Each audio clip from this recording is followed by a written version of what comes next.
નમસ્કાર. આજની આપણી વાતચીતનો વિષય છે કૃષ્ણ જન્માષ્ટમી. આપણી પાસે જે માહિતી છે એના આધારે આપણે આ તહેવારની કથા, એની ઉજવણી અને એનું મહત્વ સમજવાનો પ્રયત્ન કરીશું. એટલે મુખ્ય વાત એ છે કે આ તહેવાર પાછળ શું છે અને લોકો એને કઈ રીતે ઉજવે છે એ જરા સરળ રીતે સમજીએ. બરાબર. મૂળ તો આ તહેવાર ભગવાન વિષ્ણુના 8મા અવતાર શ્રી કૃષ્ણના જન્મને યાદ કરવાનો છે. એમનો જન્મ ભાદ્રપદ મહિનાની કૃષ્ણ પક્ષની 8મ તિથિએ એટલે કે અડધી રાતે થયેલો. શાસ્ત્રો પ્રમાણે એમનો મુખ્ય હેતુ હતો ધર્મની સ્થાપના કરવી અને અધર્મનો નાશ કરવો. હા, અને એની શરૂઆત જ કેવી નાટકીય છે. દ્વાપર યુગની વાત છે. મથુરાના રાજા કંસ, ખૂબ ક્રૂર રાજા, એમણે પોતાની જ બહેન દેવકી અને બનેવી વસુદેવને જેલમાં પૂરી દીધા હતા. હા, કેમ કે પેલી આકાશવાણી થયેલી ને કે દેવકીનું 8મું સંતાન કંસને મારશે. બરાબર. એટલે કંસ એટલો ડરી ગયો કે એણે દેવકીના પહેલા 6 સંતાનોને જન્મતાની સાથે જ મારી નાખ્યા. બિચારા. અને પછી આવે છે એક શું કહેવાય દૈવી વળાંક. 7મું સંતાન બલરામ. એમને યોગ માયાની મદદથી દેવકીના ગર્ભમાંથી રોહિણીના ગર્ભમાં સ્થાનાંતરિત કરાયા. અચ્છા, એટલે બલરામ બચી ગયા. હા. અને પછી 8મા સંતાન તરીકે શ્રી કૃષ્ણનો જન્મ થયો. મધરાતે, કારાગૃહમાં. અને એ પણ કેવા સમયે?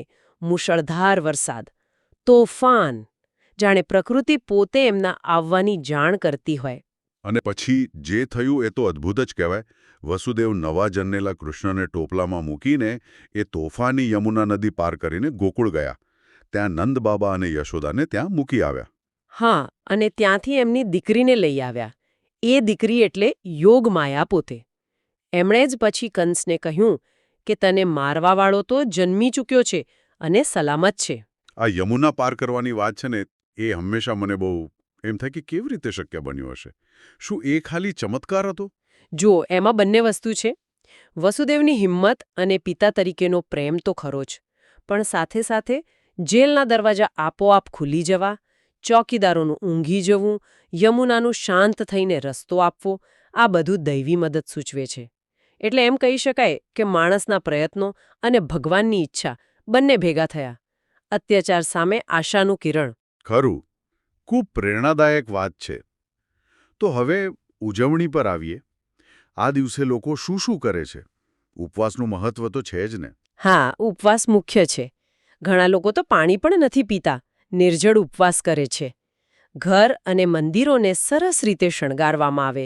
ફૂલો, દીવા, રંગોળી. અને મંદિરોમાં ઘરોમાં બાળકૃષ્ણની મૂર્તિને પારણામાં ઝૂલાવવામાં આવે. એમને સુંદર વસ્ત્રો, મોરપીંછ, વાંસળીથી શણગારાય. અને પેલી મધરાતની પૂજાનું શું મહત્વ છે? એ જ તો મુખ્ય સમય છે. કૃષ્ણ જન્મનો સમય. બરાબર 12 વાગે શંખ અને ઘંટ વાગે.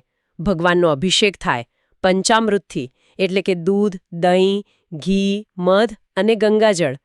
પછી નવા કપડાં પહેરાવી, શણગાર કરી આરતી થાય. નંદ ઘેર આનંદ ભયો ના નારા લાગે. ખૂબ ભક્તિમય વાતાવરણ હોય છે. અને પેલું દહીં હાંડીનું શું છે? ખાસ કરીને મહારાષ્ટ્ર અને ગુજરાતમાં બહુ જોવા મળે છે. યુવાનો પિરામિડ બનાવીને મટકી ફોડે. એ ખાલી કૃષ્ણની માખણચોરીની નકલ છે? ના ના, ખાલી એટલું જ નથી. એ કૃષ્ણની બાળલીલાનું સ્મરણ તો છે જ, પણ એની પાછળ બીજો પણ ભાવ છે. જેમ કે સાથે મળીને કામ કરવું, એક લક્ષ્ય સુધી પહોંચવું. પેલું પિરામિડ બનાવવા માટે બધાનો સહકાર જોઈએ ને? હા, એ વાત સાચી.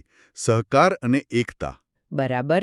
અને આ સિવાય રાસ ગરબા રમાય, કૃષ્ણના જીવન પર આધારિત નાટકો ભજવાય, ભજન કીર્તન થાય.